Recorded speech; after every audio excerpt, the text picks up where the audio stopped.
தமிழக மக்கள் அனைவருக்கும் இனிய காலை வணக்கம். மார்ச் 14 சனிக்கிழமை சரியாக காலை 8 மணிக்கு இந்த வானிலை அறிக்கையானது பதிவு செய்யப்படுகிறது. அதிகாரப்பூர்வ அறிக்கைக்கு இந்திய வானிலை அறிக்கையை பார்க்கும் இது உங்கள் ஏஜிஸ் வெதர் அப்டேட் சேனல்.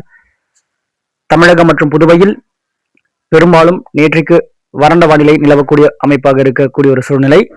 அதனைத் தொடர்ந்து தற்பொழுது இலங்கை மற்றும் தமிழகம் தென் தமிழகத்தின் கடலோர பகுதியில் இணைய பெற்ற இடங்கள்ல ஒரு மெலிந்த சுழற்சியானது நிலவக்கூடிய ஒரு அமைப்பால தென் தமிழகத்தின் ஓரிரு இடங்கள்ல ஒரு மழைப்பொழிவு என்பது மிக லேசான ஒரு மழைப்பொழிவாக அமையப்பெறுகின்ற ஒரு வாய்ப்பாக அமைந்து கொண்டு தற்பொழுது ஒரு இடங்கள்ல இருக்கக்கூடிய ஒரு அமைப்பாக இருக்கும். இது சில மணி நேரங்களே அப்படின்ற ஒரு அமைப்பு தான். பெரிதளவிற்கு ஒரு பாதிக்கும் மழை என்பது நம்ம ஏற்கனவே அறிவித்திருக்கிறோம். இல்லை அப்படின்றது 9, 10, 11 இந்த 3 காலகட்டங்கள்ல நம்ம எதிர்பார்த்த ஒரு இடங்கள்ல மழைப்பொழிவு என்பது கொடுத்திருந்தது. நம்ம அதையும் கொடுத்திருந்தோம். அன்னைக்கு அறிக்கையில 11ஆம் தேதி அறிக்கையில நம்ம கொடுத்திருந்தோம். அன்றைக்கு கொடுக்கக்கூடிய அதே வேளையில தென் தமிழகத்தின் கடலோர பகுதியிலும் சரி டெல்டாவின் ஒரு இடங்கள்லயே மழைப்பொழிவு வாங்காங்க அப்படின்ற மாதிரி பதிவாகி இருந்தது. இப்படி ஒரு மழை சூழல் இருந்த அதே வேளையில வெப்பமும் சற்று அன்றைய தேதிகளில் குறைந்திருந்த கட்டங்கள் சொல்லலாம். அப்புறம் படிப்படியா அப்படின்னு பார்க்கும் பொழுது இப்போ வெப்பம் என்பது சற்று உயரக்கூடிய ஒரு அமைப்பாக இருக்கிறது.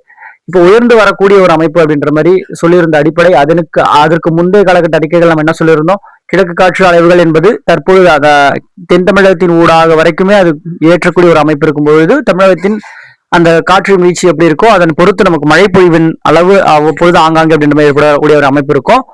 அந்த காலகட்டங்கள்ல 14, 15 காலகட்டங்களுக்கு மேலாக மீண்டும் இந்த கிழக்கு காற்றை ஈர்க்க பெறுகின்ற அமைப்பு என்பது அந்த வங்கதேசம் வடகிழக்கு மாநிலங்களை ஒட்டிய பகுதிகளில் ஒரு வளிமண்டல சுழற்சியாக காற்று சுழற்சி வரக்கூடிய ஒரு அமைப்பாக இருந்து வலுவாக ஈர்க்க பெறுகின்ற அமைப்பு, வடக்கு நோக்கி ஈர்க்க பெறுகின்ற அமைப்பு இருக்கும்.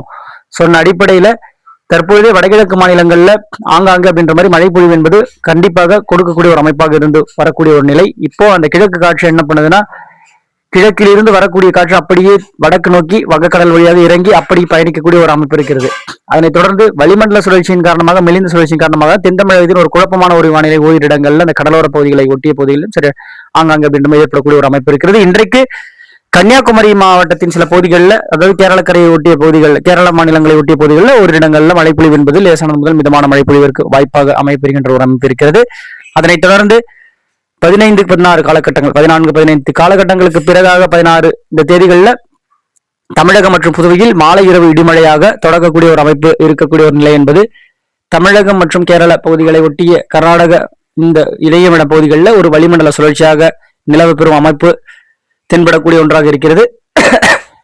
இதன் சூழ்நிலை நமக்கு ஒரு வெப்பச்சலன இடிமழை, மாலை இரவு இடிமழையாக நமக்கு கொடுக்கக்கூடிய ஒரு சூழ்நிலை இருக்கும். அவ்வப்பொழுது அன்றைய காலகட்டங்கள்ல இந்த சுழற்சியானது ஏற்படக்கூடிய ஒரு அமைப்பாக இருந்தால் மழை பொழிவு எப்படி அமைய போகிறது அப்படின்னு பார்க்கும் பொழுது கர்நாடக எல்லையோர மாவட்டங்களான தர்மபுரியா இருந்தாலும் சரி, கிருஷ்ணகிரி போன்ற மாவட்டங்கள் ஆங்காங்கே அப்படின்ற மாதிரி தொடங்கக்கூடிய ஒரு அமைப்பாகவும், அதனைத் தொடர்ந்து மேற்கு தொடர்ச்சி மலை ஒட்டிய பகுதிகள், கொடைக்கானல் மலை மறைக்கும் பகுதிகளான பகுதிகளிலையும் சரி ஆங்காங்கே அப்படின்ற மாதிரி மழை பொழிவை ஏற்படுத்தக்கூடிய ஒரு அமைப்பாக இருந்து மத்திய உள் தமிழக பகுதிகள் வரைக்குமே ஆங்காங்கே அப்படின்ற மாதிரி ஏற்படக்கூடிய ஒரு அமைப்பு இருக்கும்.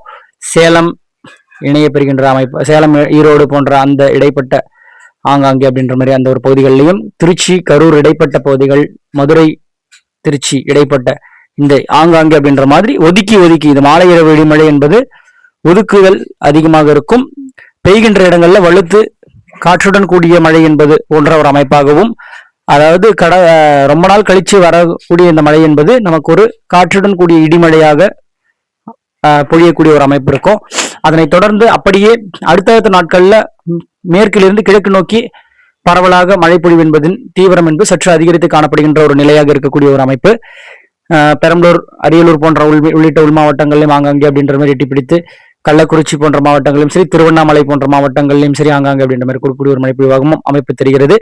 வலுவான மழைப்பொழிவாக 18, 19 ஆகிய காலகட்டங்கள்ல இந்த திருச்சி, புதுக்கோட்டை உள்ளிட்ட மாவட்டங்களிலும் சரி, டெல்டாவின் சில பகுதிகளிலும் ஆங்காங்கே அப்படின்ற மாதிரி ஏற்படுவதற்கான வாய்ப்பு, சிவகங்கை போன்ற மாவட்டங்களாக இருந்தாலும் சரி, இப்படி உள் மாவட்டங்களிலும் ஆங்காங்கே மழைப்பொழிவின் தீவிரம் என்பது அடுத்தடுத்த நாட்கள்ல ஒரு 3 தினங்கள் 4 தினங்களுக்கு ஒரு மழை வாய்ப்பு அந்த 20, 21 தேதி காலகட்டங்கள் வரைக்குமே, அதாவது 15 காலகட்டங்கள் தாண்டினதுக்கு பிறகு 16 ஆங்காங்கே அப்படின்ற மாதிரி அந்த சூழல் தென்படக்கூடிய ஒரு அமைப்பாக இருந்தாலும் 17, 18, 19, 20, 21 காலகட்டங்கள், அந்த குறிப்பாக 18, 19 இந்த காலகட்டங்களை கடந்த 20, 21 என்பது மழை பொழிவின் தீவிரம் என்பது படிப்படியாக குறையக்கூடிய ஒரு அமைப்பாக இருக்கும். அமைப்பாக தற்பொழுது வானிலை சூழ்நிலை காரணிகள் அமைப்பு ஏற்ற சூழ்நிலையாக இருக்கிறது அப்படின்றதை நம்ம தெரியப்படுத்த விரும்புகிறோம். கண்டிப்பாக மாலை இரவு இடிமழையானது நாம இது வரைக்குமே கொடுத்துட்டு இருக்க அறிக்கையின் அடிப்படையில ஒரு 2-3 தினங்கள் கழித்து இப்போ அந்த மழை பொழிவின் காலங்கள் இல்லைன்றதால நம்ம வந்து அறிக்கை என்பது தினசரி அறிக்கையாக வழங்க முடியலனாலுமே நாம கொடுத்துட்டு இருக்க அடுத்த ஒரு 10 நாட்களுக்கான ஒரு அறிக்கை என்பது ஒரு எந்த ஒரு மாற்றமும் இன்றி அப்படின்ற மாதிரி சொல்லக்கூடிய ஒரு அறிக்கையாக கொடுக்கக்கூடிய ஒரு நிலைன்னு தான் சொல்லலாம். இதை நம்ம இந்த நேரத்தில் பதிவு பண்ணிக்கிறேன். அதனைத் தொடர்ந்து வெப்பம் என்பது இன்றைக்கு பார்க்கும் பொழுது நமக்கு இன்றையிலிருந்து அடுத்த ஒரு சில தினங்களுக்கு வரக்கூடிய அடுத்தடுத்த நாட்களிலும் சரி வெப்பம் என்பது சற்று மிகுதியாக காணப்படுகின்ற ஒரு நிலை என்பது இருக்கும். 37 டிகிரி செல்சியஸ் அளவிற்கும் செல்லக்கூடிய ஒரு அமைப்பாக உள் மாவட்டங்கள், தென் உள் மாவட்டங்களா இருந்தாலும் சரி, மேற்கு மாவட்டங்கள்லயும் சரி, வட உள் மாவட்டங்களையும் வட மேற்கு உள் மாவட்டங்கள்லயும் குறிப்பாக இந்த ஈரோடு போன்ற மாவட்டங்களும் சரி, கரூர் போன்ற மாவட்டங்கள், வேலூர் இப்படி உள் மாவட்டங்கள்ல ஆங்காங்கே அப்படின்ற மாதிரி ஒரு இடங்கள்ல 37 டிகிரி செல்சியஸ் வரைக்கும் நமக்கு வந்து செல்லக்கூடிய ஒரு அமைப்பு இருக்கும். அப்ப அங்கேயே 37 அப்படின்னும் போது அடுத்தடுத்த இடங்கள்லயும் நமக்கு பார்க்கும்போது வெப்பம் என்பது சற்று கூடுதலாக இருக்கக்கூடிய ஒரு ஃபீல் இருக்கக்கூடிய ஒரு இதுல வந்து பாத்தீங்கன்னா ஒரு நார்மலா ஒரு 100 டிகிரி செல்சியஸ் அந்த ஒரு காலகட்டத்தை ஒட்டிய நிலைன்னு சொல்லலாம். இப்படி ஒரு நிலை இருக்கும் பொழுது நமக்கு 17-18 அந்த காலகட்டங்களில் மழை பொழிவின் தீவிரம் ஏற்படும் பொழுது இந்த காலை வேளையில வெப்பம் சற்று அதிகரித்து காணப்படுகின்ற ஒரு நிலையாக இருந்தாலும் இந்த மதியத்திற்கு பிறகாக ஆங்காங்கே மேகங்கள் ஏற்பட்டு நமக்கு ஒரு மழை பொழிவு என்பது கிழக்கு தெற்கு காற்றின் உள்ளீடின் காரணமாக நமக்கு ஒரு மழை பொழிவு கிழக்காற்று மேற்காற்றின் சந்திப்பின் காரணமாக மாலை இரவு இடிமழையாக அமையப்பெறும் வாய்ப்பு இருக்கிறது. இதுல ஏதாவது மாற்று கருத்துக்கள் ஏதாவது இருந்தால் நம்ம உடனுக்குடன் நம்ம அறிவிக்கலாம். நம்ம சேனலோடு இணைந்திருக்கக்கூடிய நபர்கள் கண்டிப்பாக விவசாயத்தை சார்ந்த பணிகள் மேற்கொள்ளக்கூடியவர்களாலும் சரி, அடுத்தடுத்த பிற பணிகளை மேற்கொள்ளக்கூடியவர்களாக இருந்தாலும் சரி, நம்ம தினசரி வானிலை அறிக்கைகள் நம்ம ஏற்படுத்தக்கூடிய ஒரு அமைப்பாக இல்லைனாலும் நம்ம 10 நாட்கள் கொடுக்கக்கூடிய இந்த அறிக்கையை கேட்டு பயன்பெற்று கண்டிப்பாக அப்பப்போ நம்ம வந்து அந்த மழைப்பொழிவின் சூழல் வரும்போது கண்டிப்பா நமக்கு டைம் கிடைக்கும் போது நம்ம வந்து அதை அடுத்து அப்டேட்ஸ் பண்ணுவோம். கண்டிப்பா வானிலையில் ஏதாவது சிறு மாற்றங்கள் இருந்தாலும் உடனுக்குடன் அறிவிக்கின்றேன். வானிலையோடு இணைந்திருங்கள். நன்றி, வணக்கம்.